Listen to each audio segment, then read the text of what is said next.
내가 1억을 갖고 있어. 그러면 최소 얼마를 갚아야 될까요?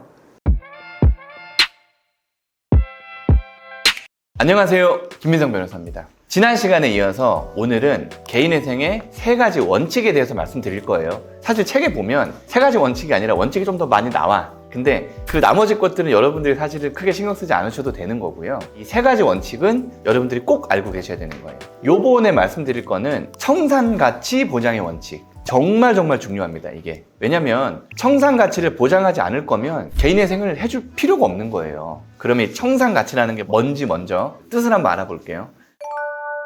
이번 시간에는 청산가치 보장의 원칙인데 이거 되게 쉽게 얘기하면 내가 갖고 있는 재산 이상은 갚으라는 거예요. 채무자가 파산적 청산 절차를 겪을 때 파산 재단에 출연해야 되는 재산의 가치를 얘기하는 거예요. 채무자가 파산을 했어. 완전 망했어. 그러면 채권자가 채무자한테 받을 수 있는 돈들이 있을 거잖아요. 그게 뭐예요? 채무자의 재산, 그 재산의 현재 가치를 얘기하는 거예요. 채무자의 재산이 뭐가 있어? 항상 말씀드리는 거 이 외우셔야 돼요. 집, 땅, 차, 예금, 적금, 보험, 청약, 채권, 보증금, 주식, 코인 이런 많은 채무자의 재산들을 현재 가치로 싹 다 털었을 때 1억이 된다. 그러면 1억을 가져갈 수 있다는 얘기잖아요. 그러면 개인회생은 채무자의 재산을 지키면서 1억 이상의 돈을 갚는 거라 그랬잖아요. 내가 파산을 했다 해도 먹고 살 집은 있어야 되고 집을 지켰을 때 집값이 더 올라갈 수도 있을 거고 물론 떨어질 수도 있겠지만 파산이라는 절차를 겪기에는 채무자가 너무 많은 것들을 포기해야 된다는 거죠. 그래서 개인회생이라는 제도가 생겨났는데 그렇다면 채권자 입장에서는 내가 지금 현재도 네 재산을 탈탈탈 털어가지고 1억을 가져갈 수 있는데 기다려는 줄게. 다만 1억의 가치 플러스 이자만큼은 나한테 줘야 되지 않겠어?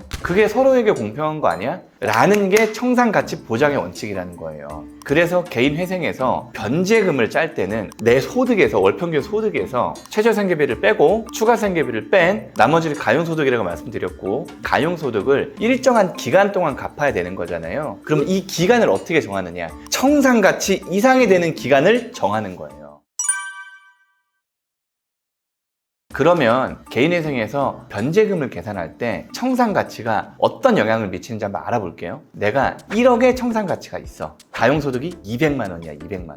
원칙적인 36개월 갚아야 될까요? 그러면 7,200만 원 갚는 거잖아요. 그러면 2,600만 원을 덜 갚는 거예요, 채권자 입장에서. 그러면 채권자가 개인회생에서 200만 원씩 36개월 동안 받을 이유가 없잖아요. 왜 이걸 기다려줘요? 내가 돈을 덜 받는데. 그렇기 때문에 청산가치 이상을 갚아야 되잖아요. 그러니까 200만 원씩 50개월 을 갚아야지 청산가치 1억을 보장해 줄 수 있단 말이죠. 이게 청산가치 보장의 원칙인데 실제로 계산을 하면 한 53개월쯤 될 거예요. 미래의 1억이랑 현재의 1억은 다르잖아요, 그 가치가. 그래서 실제로 200 곱하기 50개월이 아니라 53개월쯤 될 거예요. 현재 1억의 청산가치를 보장해 줄 거면. 이런 식으로 청산가치가 개인회생의 기간을 짜는데 아니면 개인회생의 최소 변제금을 짜는데 활용이 된단 말이에요. 그리고 이 청산가치 보장의 원칙은 절대적으로 지켜지는 개인회생의 가장 중요한 원칙이기 때문에 여러분들이 알고 계셔야 돼요.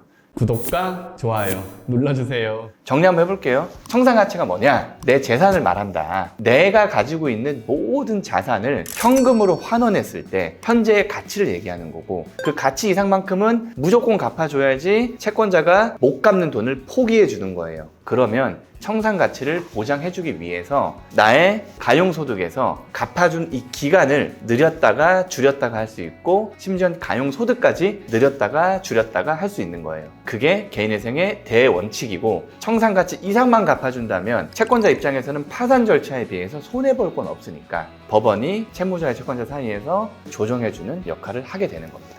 요 다음에는 최저 변제율 제공의 원칙에 대해서 말씀드리겠습니다. 최저 변제율 제공의 원칙은 청산가치 보장의 원칙만큼 상당히 중요한 건데 거의 사용될 일은 없어요. 왜냐하면 대부분의 분들이 최저 변제율 3%, 5%보다는 훨씬 많은 빚을 변제하기 때문이에요. 아시겠죠? 다음에 뵙겠습니다. 감사합니다.